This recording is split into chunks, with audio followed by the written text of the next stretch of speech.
మనం టీవీ ప్రేక్షకులకి నమస్కారం. నేను డాక్టర్ సీతారాం, వెంకట కృపా diabetic centre, Vijayanagar colony, Hyderabad నుంచి ఇవాళ మాట్లాడుకునే విషయం ఏమిటంటే మధుమేహం అంటే డయాబెటీస్, దాన్ని షుగర్ వ్యాధి అని కూడా అంటారు. ఇది ఎన్ని రకాలుగా ఉంటుంది, ఇది ఎందుకు వస్తుంది అనేది ఇవాళ కొంచెం ఎక్కువ మాట్లాడుకుందాం. సో మధుమేహం అనేది మన జీవన శైలికి సంబంధించిన రుగ్మత. దీన్ని డిసీజ్ అనే కంటే రుగ్మత అంటే డిజార్డర్ అంటే బాగుంటుంది. సో ఈ షుగర్ వ్యాధి లేదా డయాబెటీస్ అనేది ఏ వయసుతో నిమిత్తం మాత్రం లేకుండా, లింగభేదం లేకుండా అందరిలోనూ రావడానికి అవకాశం ఉంది. ఇది మన నవనాగరికత అవలక్షణం, దాన్ని లైఫ్ స్టైల్ డిజార్డర్ అంటారు. సో నేను ఎందుకు అవలక్షణం అంటున్నానంటే మనకి దేనిట్లోనూ క్రమశిక్షణ అనేది లోపించి, మన జీవన శైలిలో క్రమశిక్షణ లోపించడం వల్ల ఇలాంటి రుగ్మతలు మనకు వస్తాయి. ఎస్పెషల్లీ ముఖ్యంగా మన ఇండియా లేదా ఆసియా సంబంధించిన దేశాలలో మనం ఎక్కువగా తినే పదార్థం పిండి పదార్థం, దాన్నే కార్బోహైడ్రేట్. ఈ కార్బోహైడ్రేట్ మెటబాలిజం మనం చేసి జరగడం వల్ల మనకు దేహానికి అవసరమైన శక్తి అనేది వస్తుందన్నమాట. ఈ దేహానికి అవసరమైన శక్తి ముఖ్యంగా కార్బోహైడ్రేట్స్ నుంచి వస్తుంది. అందుకని మనం తినే ఆహారంలో, ఆహారపు ప్లేట్లో మనం ఎక్కువ శాతం అంటే 60% మించి మనం కార్బోహైడ్రేట్స్ తింటాం. సో కార్బోహైడ్రేట్ అంటే మీకు అర్థమయ్యే ఉంటుంది, మనం తినే పదార్థం సరిగ్గా క్యాలరీస్ లభ్యత పెరిగింది కానీ దానికి తగ్గ ఖర్చు లేకపోవడం వల్ల, దాన్ని మనం సరిగ్గా బర్న్ చేసుకోలేకపోవడం వల్ల మన దేహంలో ఈ చక్కెర శాతం, అంటే జనరల్గా మనకి బ్లడ్లో, రక్తంలో ఈ చక్కెర శాతం ఉంటుంది. ఈ చక్కెర శాతం పెరిగి మనకి తోలకాయం లేదా ఊబకాయం అనేది వస్తుంటుంది. సో ఈ ఊబకాయం అంటే ఏమిటంటే మన బరువు, దేహానికి సంబంధించి బరువు పెరగడం వల్ల. ఎందుకు పెరుగుతుంది? బాడీలో ఉండే, మన దేహంలో ఉండే కొవ్వు పదార్థం శాతం పెరుగుతుంది. ఈ కొవ్వు పదార్థాలు రకరకాలుగా ఉంటాయి. మంచి కొవ్వు అంటే చెడు కొవ్వు. చెడు కొవ్వుని ఏమంటారంటే విసరల్ ఫ్యాట్ అంటారు. మంచి కొవ్వుని ఏమంటారంటే సబ్క్యూటేనియస్ ఫ్యాట్ అంటారు. ఈ కొవ్వు కణాలు కానీ, లేదా లివర్లో ఉండే కణాలు కానీ, లేదా కండరాల్లో ఉండే కణాలు కానీ ఈ కొవ్వు పేరుకుపోవడం వల్ల, అంటే చెడు కొవ్వు అంటే విసరల్ ఫ్యాట్ పేరుకుపోవడం వల్ల మనకి సరిగ్గా కార్బోహైడ్రేట్ మెటబాలిజం సరిగ్గా జరగదు. అంటే పిండి పదార్థాలు సరిగ్గా మెటబాలిజం జరగదు, అంటే జీవన ప్రక్రియ జరగదు. జీవన రసాయన ప్రక్రియ సరిగ్గా చేయకపోవడం వల్ల, అంటే కార్బోహైడ్రేట్ సరిగ్గా డైజెస్ట్ అయినా కూడా ఈ తయారైన గ్లూకోజు ఎండ్ ప్రొడక్ట్ అంటారు, తయారైన గ్లూకోజు మనం కణజాలాల్లోకి వెళ్ళి అక్కడ మనకి క్రెబ్స్ సైకిల్ అనే ప్రక్రియ ద్వారా ఈ పిండి పదార్థాలన్నీ కూడా డైజెస్ట్ అయ్యి అవి ఏమవుతుందో ఒకటి మనకి బాడీకి, దేహానికి కావాల్సిన శక్తి అనేది, క్యాలరీస్ అనేది లభిస్తాయి. ఈ క్యాలరీస్ ఎక్కువ అవుతాయి. దానికి తగ్గట్టుగా మనం ఈ క్యాలరీస్ బర్న్ చేసుకోవాలి, అంటే ఖర్చు పెట్టాలి. ఖర్చు పెట్టడానికి మనం చేయాల్సిన పని ఏమిటంటే వ్యాయామం చేయడం కానీ, ఎక్కువగా నడవడం కానీ, లేకపోతే మెట్లు ఎక్కడం కానీ, మెట్లు దిగడం కానీ, ఇవన్నీ జీవన మన ప్రతిరోజు చేసే దైనందిక కార్యక్రమాలన్నీ కూడా సక్రమంగా మనం బాడీని సరిగ్గా ఉంచుకోవడానికి, అంటే మనం వెయిట్ పెరగకుండా చూసుకోవాలి అంటే, ఫ్యాట్ పెరగకుండా చూసుకోవాలి అంటే సరైన వ్యాయామం కానీ, సరైన అలవాట్లు కానీ చేసుకోవాలి. అంటే అలవాట్లు ఎందుకుంటున్నానంటే జనరల్గా మనం లిఫ్ట్ ఎక్కుతాం, మరి లిఫ్ట్ ఎక్కకుండా మనం స్టేర్ కేస్ మెట్లు, మన జీవన శైలిలో మనం మార్పు, అంటే రోజు మనం చేసే దైనందిక కార్యక్రమాల్లో ఎక్కువ వ్యాయామం ఉండేటి చూసుకోవాలి. మనకి ఈ నవనాగరికత అవలక్షణాల వల్ల ఏమైందంటే మన శ్రమ తగ్గిపోయింది, వ్యాయామం తగ్గిపోయింది, శ్రమ తగ్గిపోయింది. శ్రమ తగ్గిపోవడం వల్ల బాడీలో ఫ్యాట్ అది పెరిగిపోవడం వల్ల ఊబకాయం, ఓవర్ వెయిట్ పెరగడం. ఈ ఊబకాయంలో ఎక్కువగా ఉండేది అబ్నార్మల్ ఫ్యాట్, దాని కాల్డ్ ఇన్ఫ్లమేటరీ ఫ్యాట్. అంటే విసరల్ ఫ్యాట్లో వచ్చే మార్పుల వలన ఈ రుగ్మతలు, అంటే మనం శారీరకమైన జీవన రసాయన ప్రక్రియ చెప్పాను, మెటబాలిక్ సిండ్రోమ్ అంటారు. ఈ మెటబాలిక్ సిండ్రోమ్ అనేది అవలక్షణ వస్తుంది అనమాట. ఇది డిసీజ్, అంటే ఇది ఓన్లీ డిజార్డర్ అంటే తగ్గించుకోగలవి. మనం చేసే అలవాట్లలో మార్పుల వల్ల ఇవి తగ్గించుకోవచ్చు, ఈ రోగాన్ని తగ్గించుకోవచ్చు. మన తిండికి ఇది రిలేట్ అయి ఉంటుంది. కాబట్టి మనం ఆహారపు అలవాట్లు మార్చుకోవడం, వ్యాయామం పెంచుకోవడం, ఇవన్నీ కూడా చేస్తే ఇది రాకుండా మనం నివారించుకోవచ్చు. అంటే మెటబాలిక్ సిండ్రోమ్ అనేది జీవన రసాయనిక క్రియావాతం అంటారు.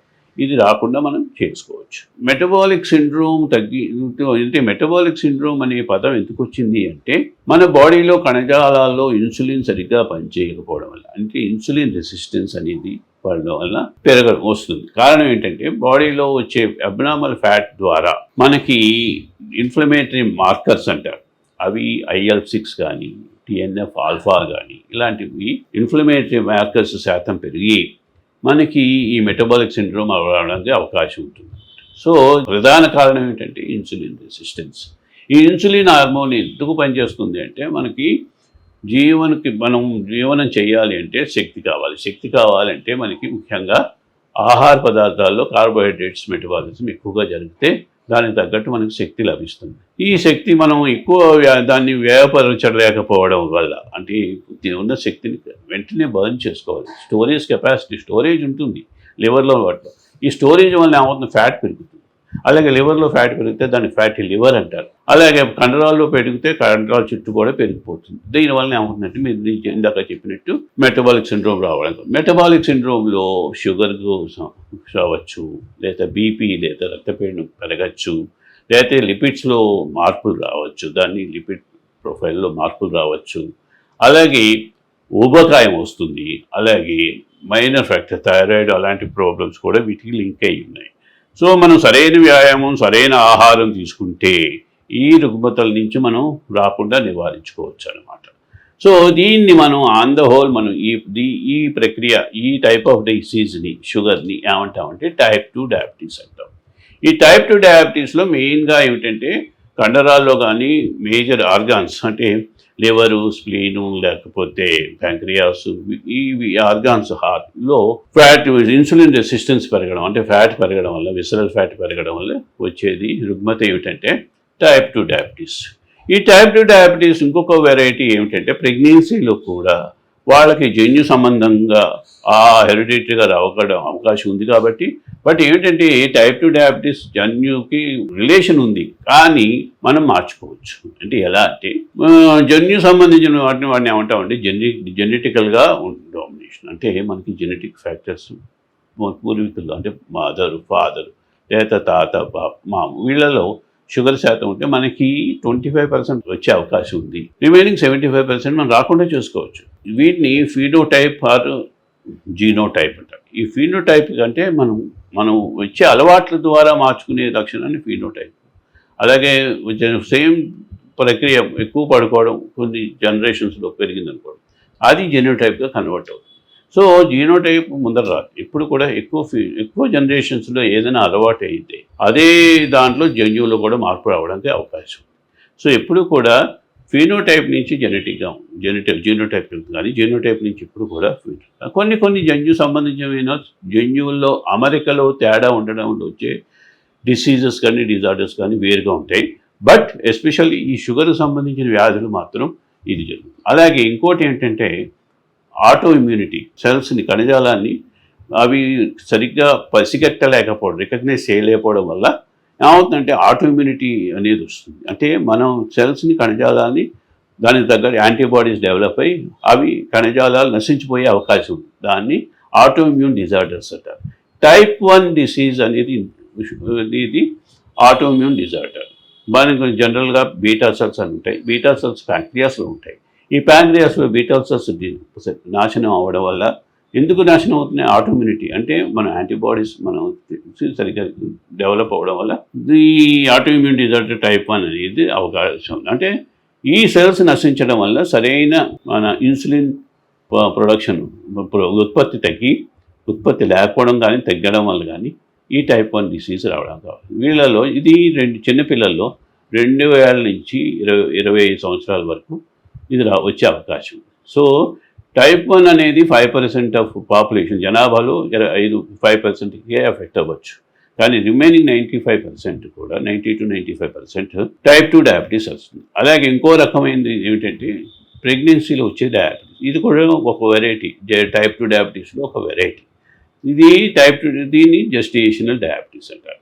ఈ జెస్టేషనల్ డయాబెటీస్ అనేది కూడా మనం సరైన మందులు, సరైన వ్యాయామం చేసుకుంటే వెంటనే తగ్గించుకోవచ్చు. కానీ ప్రెగ్నెన్సీలో మనకి మెయిన్ బేబీ గ్రోత్ అవసరం కాబట్టి బేబీ గ్రోత్ మీద ఎక్కువ మనం ఫోకస్ చేస్తాం కాబట్టి బేబీ గ్రోత్కి అనుగుణంగా ఇన్సులిన్నే ఇంజెక్షన్ ఇవ్వడమే తటస్థిస్తుంది. ఓరల్ టాబ్లెట్స్ తక్కువగా ఇస్తారు. సో జెస్టేషనల్ డయాబెటీస్ అనేది ఆడవాళ్ళలో ప్రెగ్నెన్సీ టైంలో 4వ నెల తర్వాత వస్తుంది. ఈ ఈ విధమైన దాంట్లో సో జెస్టేషనల్ డయాబెటీస్ వాళ్ళు షుగర్ లెవెల్స్ని ఎప్పుడూ కూడా 90-120 మధ్యలో ఉంచుకోవాలి. అదే మామూలు టైప్ 2 డయాబెటీస్ మామూలు అదర్ దాన్ జీడిఎం ఉన్న వాళ్ళు ఏంటంటే ఈ షుగర్ లెవెల్స్ 140-180 దాకా ఉంచుకున్నా, బట్ ప్రెగ్నెన్సీ అనేది మన శిశువుకి డెవలప్మెంట్కి ఉపయోగపడుతుంది కాబట్టి దానికి తగ్గట్టు ఇన్సులిన్ షుగర్ అంటే మన షుగర్స్ మెయింటైన్ చేయాలి.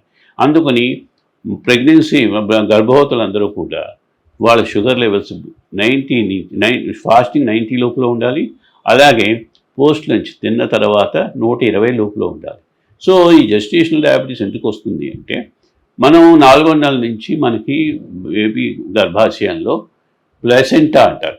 ఈ ప్లసెంటా డెవలప్ అవుతుంది. ఈ ప్లసెంటా అనేది టిష్యూ. దీంట్లో కూడా సో మెనీ హార్మోన్ ఫ్యాక్టర్స్ అన్నీ ఉంటాయి. ఇది కూడా జనరల్గా ఏమవుతుందంటే ఈ టైప్ 2 డయాబెటీస్ ఊబకాయంలో వెయిట్ పెరిగితే ఈ దీంట్లో షుగర్ రెసిస్టెన్స్ ఇన్సులిన్ రెసిస్టెన్స్ పెరిగి వాళ్ళకి రక్తంలో షుగర్ లెవెల్స్ పెరగడానికి అవకాశం ఉంది. ఇది 4వ నెల నుంచి చూస్తుంది. సో మనం పీరియాడికల్గా ఎవ్రీ మంత్ మనం షుగర్ చెక్ చేసుకోవాలి. అలాగే ప్రతి గర్భవతి కూడా ఈ షుగరు థైరాయిడ్ కంపల్సరీగా మొదటి 4 నెలల్లో పరీక్షించుకుని దానికి తగ్గట్టుగా మనం ట్రీట్మెంట్ తీసుకోవాలి. మరి ఇవాళతోటి ముగిద్దాం. రేపు ఇంకో టాపిక్ గురించి మాట్లాడుకుందాం. Fearless.